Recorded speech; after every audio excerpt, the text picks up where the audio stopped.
Good morning mga kabarangay. May ayusin ako. Ito yung aking car washer na binili. Matagal na rin to, pero ngayon di na gumagana yung motor kaya papalitan natin. Try po natin paandarin.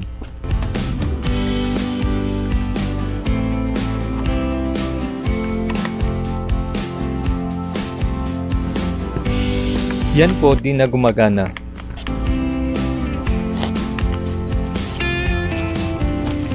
May kinuha ko sa online na washer motor pump. Check po natin. Sana po mag-match sa papalitan natin na pump.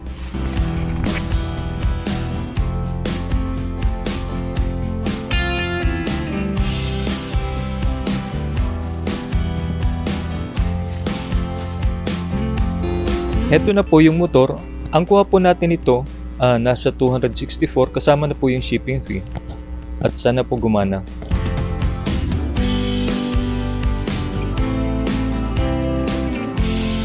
Buksan na natin. Madali lang naman itong buksan. Maraming tornilyo lang na tatanggalin.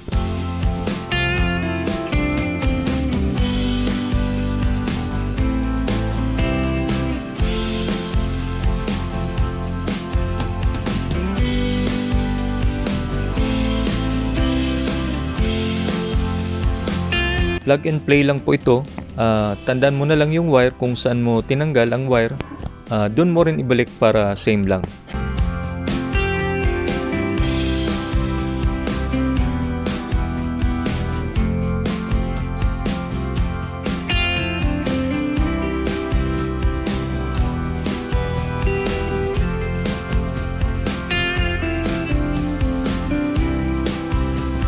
Check lang natin kung same lang sila. Mukhang pares lang naman, kaso parang yung lalagyan ng hose medyo malaki dito sa bagong pump. So yun lang yung napansin natin na medyo naiiba. Try na natin.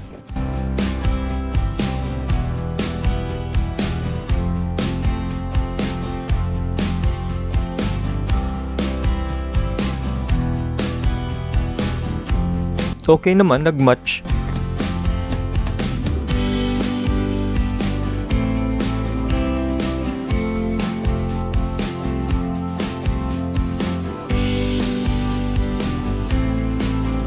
Kabit na natin ang wire para matesting na. Medyo maluwag lang yung connector. So ang gagawin natin, higpitan lang natin yung connector.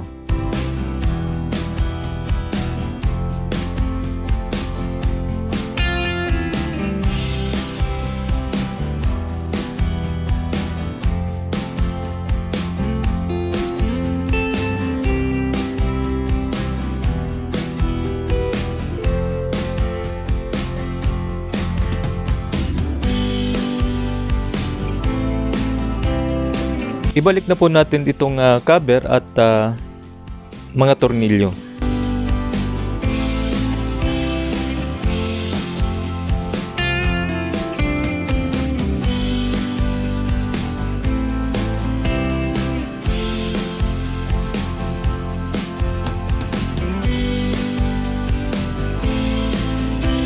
Try na po natin.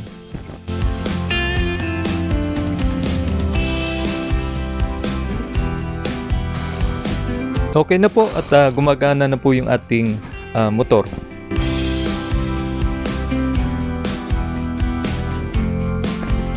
Testing na po natin gamit ang tubig. Ito po yung hose galing sa lumang washer motor pump. Ito po naman yung bago na binili natin sa hardware. Mura lang naman. Hindi po kasi kasya yung lumang hose dito sa bagong motor pump. Ayun po, medyo maliit yung sa dati. Hindi siya kasya. Kaya bumili tayo ng hose sa hardware, mura lang naman.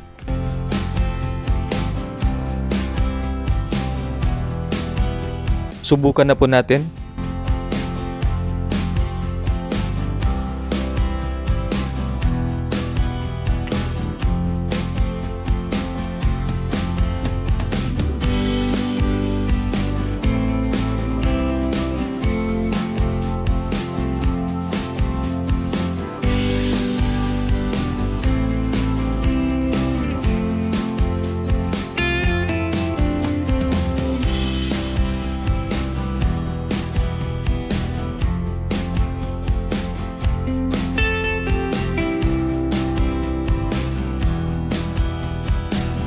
on na po natin para umakyat na po yung tubig at matry na po natin.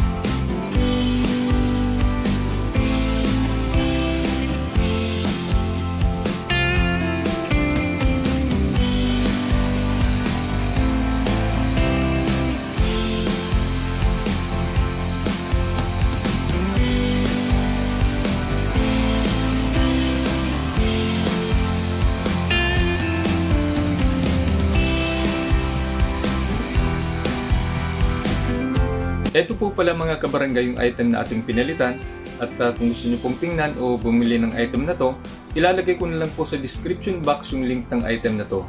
At syempre po, kung hindi ka pa po nakakapag-subscribe sa aking channel, paklik na lang po ng like and subscribe button, pati na rin po yung ating notification bell para ma-notify kayo kung may bago na naman po tayong i-upload na video. Maraming salamat po sa panonood.